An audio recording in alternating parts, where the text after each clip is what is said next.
Mi rivolgo proprio al Presidente. Oggi ci viene presentata una mozione sul programma che costituisce l'epilogo di una querelle indecorosa che l'ha vista protagonista. Ma prima di entrare nel merito voglio fare un commento proprio sul metodo. Fino alle 11 di ieri non conoscevamo né il titolo, né il contenuto o il dispositivo finale dell'atto depositato. Eppure la conferenza dei capigruppo da quest'anno ha deciso di non discutere in aula mozioni che non siano state presentate almeno una decina di giorni prima della seduta d'aula. Evidentemente queste regole sono fatte ad uso e consumo dei soli consiglieri di minoranza.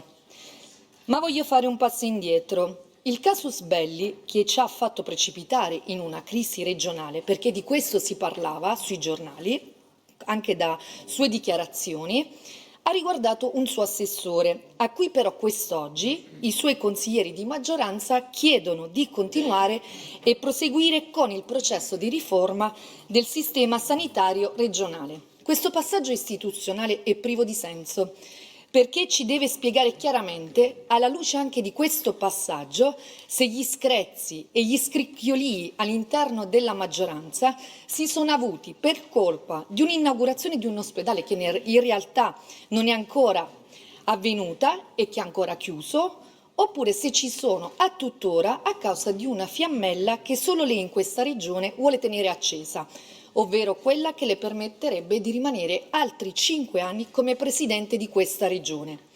Fingete di essere uniti e uniti certamente voterete questa mozione, ben sapendo che a unirvi è solo l'interesse di poter gestire le risorse in mani delle ricche manovre che affrontiamo ogni anno.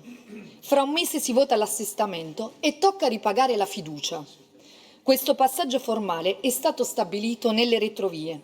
Non verrà sancito come dovrebbe in quest'Aula. Le retrovie sono state il luogo scelto piuttosto che venire a riferire in Aula su quanto stesse accadendo, per correttezza nei nostri confronti, ma soprattutto delle cittadine e dei cittadini che vivono in questa regione. Prima di presentarsi in aula è volato a Roma dalla Presidente Meloni, per poi proseguire nel tavolo con i segretari di partito di maggioranza, senza ottenere ciò che cercava, ovvero le rassicurazioni sul terzo mandato, tema che vi vede divisi anche all'interno del vostro partito, perché il vice segretario federale della Lega le ha ricordato che non si cambiano le regole in corsa e che le stesse vanno rispettate. Eventuali modifiche finirebbero per sembrare provvedimenti ad personam. La sua risposta, Presidente, è stata che queste sono posizioni non della Lega, ma sono opinioni personali. Probabilmente, come personali, dobbiamo ritenere anche le posizioni del Ministro Ciriani o quelle dei rappresentanti di Forza Italia, che potranno convincere solo voi che sono pronti ad andare avanti, non solo con il Federica bis, ma anche con il Federica ter, ma che non stanno convincendo i loro stessi rappresentanti di partito, che di terzo mandato non ne vogliono proprio sentire parlare, al pari di Fratelli d'Italia d'altronde.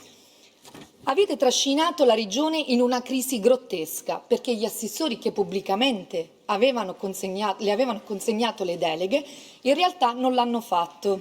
Questa mozione conclude nel peggiore dei modi un pessimo spettacolo, facendo emergere una cosa fondamentale, che per voi vengono prima i vostri interessi e non quelli dei cittadini.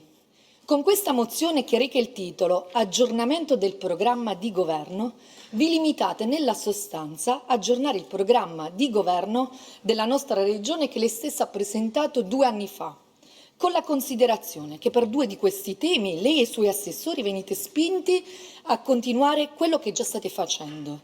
Per altri 5 venite spinti a proseguire quello che già state facendo, per 1 venite spinti a confermare quello che avete fatto.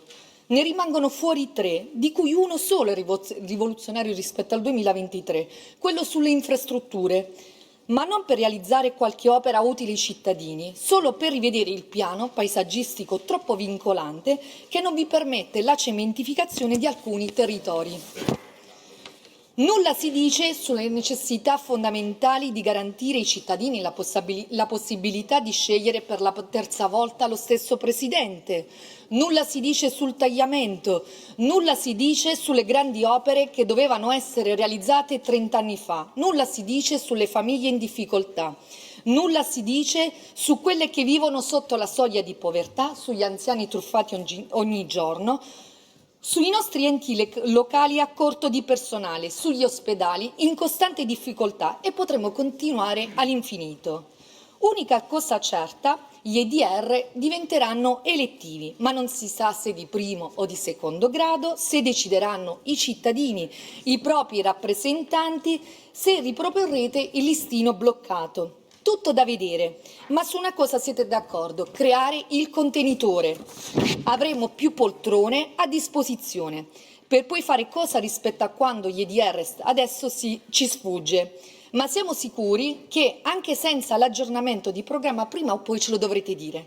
Per concludere ci chiediamo di quale crisi si sta parlando, si è parlato, visto che non c'è da nessuna parte un mea culpa in questo testo. Il collega Calligars dice che ce la siamo quasi inventata noi questa crisi, ma l'unica crisi a cui abbiamo assistito è quella dei valori e del rispetto delle istituzioni.